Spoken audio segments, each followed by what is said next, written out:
There'll be chaos, and then you'll have to build another army. It'll take you time. And eventually, Bush did what he did, and the rest is history, and you know the story. So, to summarize, what does it do for Israel? There's no doubt in my mind that there will be an increase in terrorist activity in the short run. Maybe the Egyptian border, because of laxity, because of turning a blind eye, because of wanting to get along until they come to the election and get a new constitution. The army is in control of Egypt. It's the ruling elite. In Egypt, unlike here, there was no revolution. There was a coup. The army took over the minute they saw it, and they threw Mubarak to the dogs because they said this is the price we have to pay to stay in power. In Libya and in Syria, where you have ruling mafia families, that's like the same thing. Then they'll fight to the death because they know if they don't fight and if they show some weakness, they'll be slaughtered. So they're using the reverse process. They're trying to create more massacres so as to force the other side to stay back, to bring back the fear element, but it doesn't work. It's not going to work for them.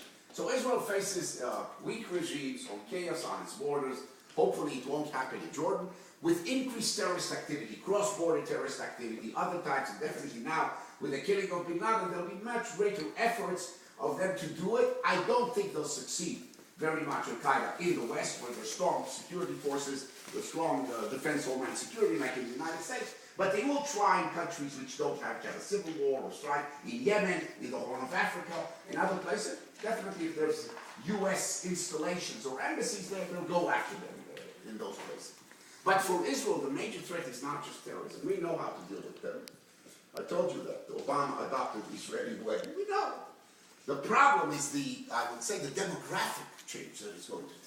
You're going to see countries falling apart, turning, instead of becoming democracies like Israel, they'll turn and deteriorate into Somalia. Somalia is no more civil society, everything is falling apart, armed men. What happened to the population? They get on the roads, hordes of people, Dust Bowl refugees like they had in the 30s in the United States, but in the millions who will be wandering around the Middle East looking for food, looking for shelter, looking for jobs. And where will they come? To our border. From all over. As always.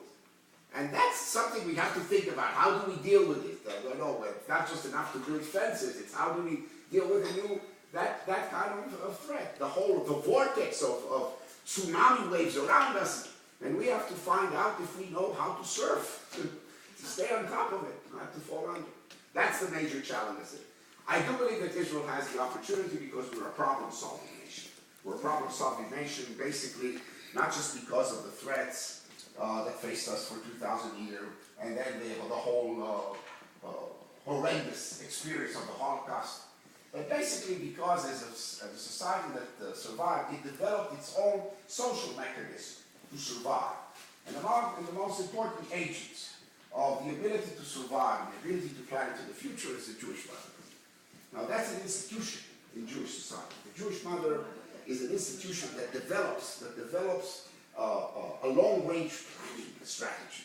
Put some money aside to keep the family. That was when, not much in the United States, but in other places in Europe. Then they put money for future generations to educate people to become the best. So they can send their sons to the best schools, to the best institutions, to become the best scientists, the best engineers, the best doctors, the best lawyers. Now Israel, today has 8 winners of Nobel Peace Prize. You stick a microphone into their hand and ask them, how did you get this? Ask my mother. True. You asked my mother. When I was in Syracuse, I took a course in long-range planning, and I told them, Israel's best long-range planning institution is the Jewish mother. I got A+. Everybody came with institutions from India, from Pakistan, from Europe. I said, no, our best long-range planning institution, the Jewish mother, they gave me an A+.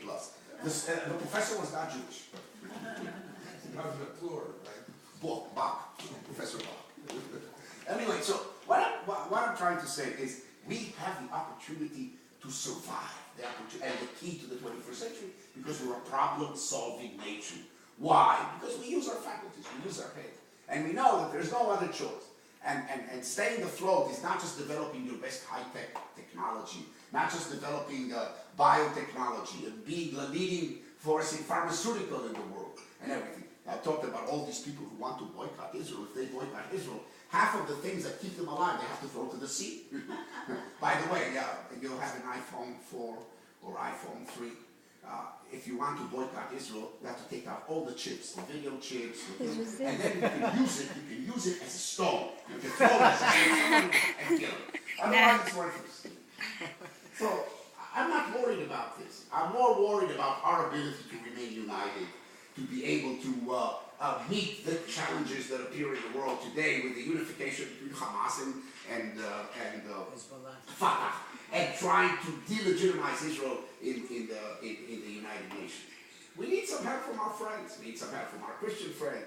We have to patch up relations with President Obama, bite the bullet, even if he's not so much for Israel. I think he learned a lesson here that we're better off if we stick together, if we hang together rather than hang separately, on this issue. And who's the most critical, reliable ally of the United States? That's Israel in the Middle East. When it comes to it quietly, you don't have to make waves, you don't have to do that. And maybe if Obama comes with a plan that Netanyahu has, maybe the Arab will be more listening to him. There's opportunities. In every crisis, there are some opportunities. But this, I'm hopeful, and that's why, because of that, this is where I want to finish it. I tell you. That's why when I thought about, where should I go to live in Israel? When I'm in retirement, I decided to live in Netanya. Now, I'll tell you, I'm a strategic planner. Netanya is right in the middle, a little far away from the missiles in the north and far away from the missiles in the south, right in the middle. Not that I'm joking. It's really a beautiful place on the beach. Yeah, where there is quality of life. No power plants. Oh, by the way, power plants, we don't have a problem. My great-grandfather came to Israel for land of milk and honey. God gave us also natural gas. So land of milk and honey and natural gas, which means Israel is one of the first nations that is going to go green. First we have the technology to go green, and now we have the natural gas. So I'm not worried about that. But I like to live on the beach. I have a beautiful beach. I open the door in the morning. I live in a place called Ir Yamim in Netanya. And because the mayor of Netanya was a disciple of Sharon, Sharon taught Miriam Feilenberg how to become a politician and everything that they own. When I came to live in Netanya, they said, Ranan, you have to be an honorary member on the Netanya Foundation. I said, fine, listen, what Miriam says, it's my command. And really, it's beautiful. It's a quality of life. Quality of life not just for Israelis who can afford it, but for 14,000 Ethiopian Jews and 60,000 Russian Jews who came and find a life in Netanya. It has the lowest rate of unemployment. And it's a city that is bustling with energy, is bustling with development, and a lot of communal development functions, like special daycare centers for kids, a conservatory for music for kids who cannot afford it. And one of the things, we go around the world and we get scholarships, so you can send an Ethiopian kid to learn to play the violin, and he learns, and after 2 years he's playing the violin. He wouldn't be able to afford it by himself. And there's a sense of community in a city of 200,000 that really is something, much better than Tel Aviv is a big city. Jerusalem is 760,000. You get lost. In Netanya, you count. And in Netanya, everything that you do, you can see that things are developing and the air, it's silent, nothing. I jump out of airplanes, I open the door at the morning. I live at the 12th story of a 21-story building. My girlfriend, she's an aerobic teacher. She likes to stay on the ground and do the steps. I like the heights. So I open the door in the morning. I see the air from the sea. Can come and jog. That's life. That's quality of life. And to top everything off, I just tell you, it's not my assessment. Read the recent Gallup poll. Of the index of happiness. Everybody knew that Israel is the land of life and liberty. Now it's also the land of the pursuit of happiness. Seventh in the index place of happiness among all 124 nations. The United States, by the way, little secret, is number 12. So before us there's New Zealand and Norway, but those are countries that have no action, nothing. We live in the middle of the vortex. Still, number 7, the land of happiness. I told you, from the other side, when I look at the land of the pursuit of happiness, because all these hordes of refugees are going to come to Israel. They're not going to come to Egypt. They're not going to come to Jordan. They're not going to come to Syria. God forbid they'll come to Israel. Come and visit us. And you see that Israel is really the land of happiness. People are happy there. And that's something great to say in a world that is falling apart, in a world that is changing. If you see what's happening in Afghanistan and Pakistan, we're okay. As long as we stay on the surfboard. As long as we learn how to surf, we're okay. Thank you.